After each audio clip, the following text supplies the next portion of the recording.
Adolescence is an important time in a child's life, so today we'll be talking about how parents can help guide their children throughout adolescence. But first, what are some common myths about parent child relationships during this stage? Myth number one: all adolescents are rebellious. Some teens can be rebellious, however, all of them vary in terms of their behavior and attitude, so rebellion is not a universal part of adolescence. Myth number two: teenagers only listen to their friends. While they may like to associate with their peers often, they still value their parents and what they hear from them. Myth number three: adolescents do not care about their parents. Although adolescents may begin to want more freedom from their family, this does not mean that they want to be separated from them. Rather, they look to them for help and guidance. Their parents are very important to them. Despite that, you may at times have disagreements with your child, and while such occasions can be frustrating, moderate parent-child conflict can actually be beneficial for adolescents.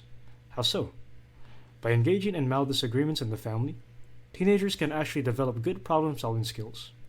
Secondly, adolescents can learn how to communicate effectively from conflict. And lastly, they learn how to regulate their own emotions. Now, what behavioral changes can parents expect as young people transition from middle childhood to adolescence? As mentioned earlier, adolescents may seek more independence as they transition out of middle childhood. And because of hormonal changes, they may also have some mood swings and become easily irritated. Their circadian rhythm changes, and their sleep patterns can change as a result. Adolescents tend to have later bedtimes than when they were in middle childhood, and they may even prefer to sleep in. And lastly, they may start to have an interest in romantic relationships. This includes developing crushes, dating, and becoming aware of their own sexuality. Now, how can parents best support their child's growing need for autonomy? First, they can be flexible. Allow room for them to change their minds and explore different interests.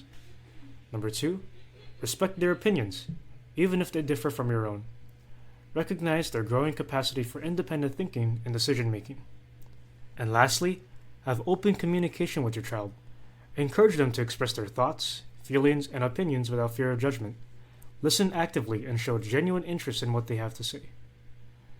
Now, what child rearing practices should parents avoid and why? The first, authoritarian parenting. This style involves strict rules and high expectations with little room for flexibility. This approach can stifle a child's independence, hinder social skills, and lead to low self-esteem. The next is permissive parenting. Permissive parents often have few rules and are lenient in enforcing them. This can lead to a lack of boundaries, discipline, and a sense of entitlement in children. And lastly, neglect. Neglecting a child's emotional or physical needs can have severe consequences, such as health problems and developmental delays. That's all I have to say for this topic. Thank you for listening. Created using Powtoon.